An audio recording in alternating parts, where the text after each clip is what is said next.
C'est le cas de le dire sur Radio Arc-en-Ciel. À l'instant, Radio c'était Arc-en-Ciel. U2. Écoutez la différence.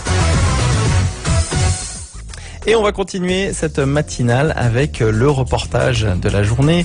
C'est Gladys qui va s'en occuper, ou plutôt qui s'en est déjà occupée, puisqu'elle a été sur place. Vous le savez, cette semaine, on s'occupe de la rentrée scolaire. Et aujourd'hui, petite particularité du jour, puisque chaque jour, on aborde un thème un peu différent. On va parler des pédagogies, alternatives. En l'occurrence, la pédagogie Montessori. Tu as été dans une école près d'Aubernay, à Klingenthal exactement, qui vient d'ouvrir cette année. Quel est le principe de cette pédagogie et surtout quelle est la différence par rapport à un programme scolaire comme il est défini par le gouvernement par le ministère de l'Éducation nationale? Alors la différence, elle est vraiment dans la manière de faire et pas spécialement dans le contenu, puisque les programmes scolaires sont les mêmes pour tous, même si l'école Montessori, on va le voir, c'est une école hors contrat avec l'État, mais elle respecte les programmes scolaires. Après, c'est la manière de les amener, la manière d'enseigner qui est différente. C'est-à-dire que la pédagogie Montessori prend plus en compte les envies, les besoins des enfants et travaille beaucoup avec du matériel sensoriel, on l'expliquera tout à l'heure. Et il existe comme ça plusieurs pédagogies alternatives par exemple, donc la pédagogie Montessori souvent sont dans des écoles hors contrat avec l'État. Il y a les pédagogies Steiner qui, elles, sont mises en place souvent dans des écoles privées, mais souvent sous contrat avec l'État. Et du coup, ça coûte un petit peu moins cher, il me semble, c'est ça? Voilà. Et après, on peut avoir des pédagogies alternatives mises en place au sein même des écoles publiques, puisque dans la loi, on n'impose pas aux enseignants de faire de telle ou telle manière. L'objectif, c'est jusqu'à la fin de l'année, ou même plus précisément à la fin d'un cycle, les enfants aient acquis un certain nombre de connaissances et de savoirs, peu importe comment finalement. C'est ça, il y a d'ailleurs certains professeurs dans l'éducation nationale qui reprennent à leur compte certains morceaux de les pédagogies Montessori, Freinet, etc. Et on écoute ça tout de suite dans ce reportage avec toi Gladys, tu es donc allée à Klingenthal. Il est 10h30 à l'école Les Abeilles et les enfants sont en récréation. Ils courent, ils crient, ils jouent, bref, une cour d'école. C'est en passant la porte et en voyant les salles de classe qu'on commence à comprendre. Ici, moins de 15 élèves par classe et 2 éducatrices, un luxe dont rêvent beaucoup d'enseignants. Jeanne Lombard est une des fondatrices de l'établissement. L'enfant est pris dans son individualité. C'est l'éducateur qui s'adapte à l'enfant et non le contraire. Et on s'appuie sur énormément de matériel sensoriel qui permet à l'enfant d'expérimenter tous ses apprentissages à travers ce matériel. Et l'éducatrice est là pour l'accompagner. Elle met en place l'ambiance pour que l'enfant puisse être à l'aise et bien dans son environnement afin de pouvoir travailler. Des principes mis en œuvre dans l'organisation même de la salle de classe et le matériel à disposition. L'aménagement est très très important dans cette pédagogie. C'est un environnement qui doit être agréable, qui doit être propre, toujours bien rangé, afin que l'enfant puisse s'y retrouver. Là, il y a tout un coin sur ce qu'on appelle vie pratique. Ensuite, il y a la vie sensorielle, il y a aussi des ateliers de langage et de mathématiques.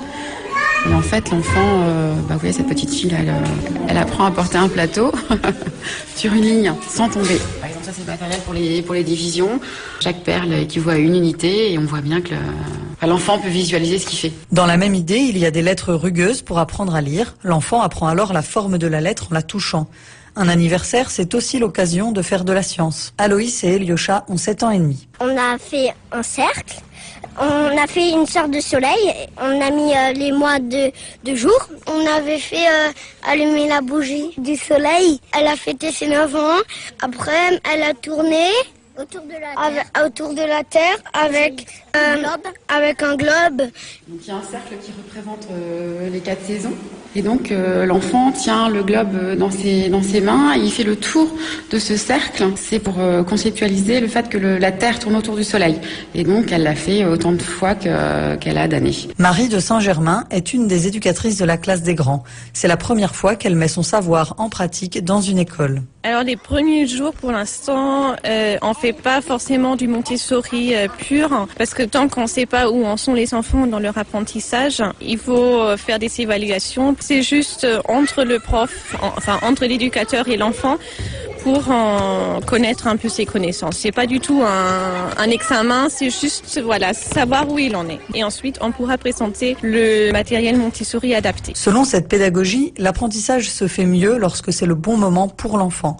Les enfants sont alors libres de choisir leur activité. Quand on dit les enfants peuvent faire ce qu'ils veulent, c'est relatif.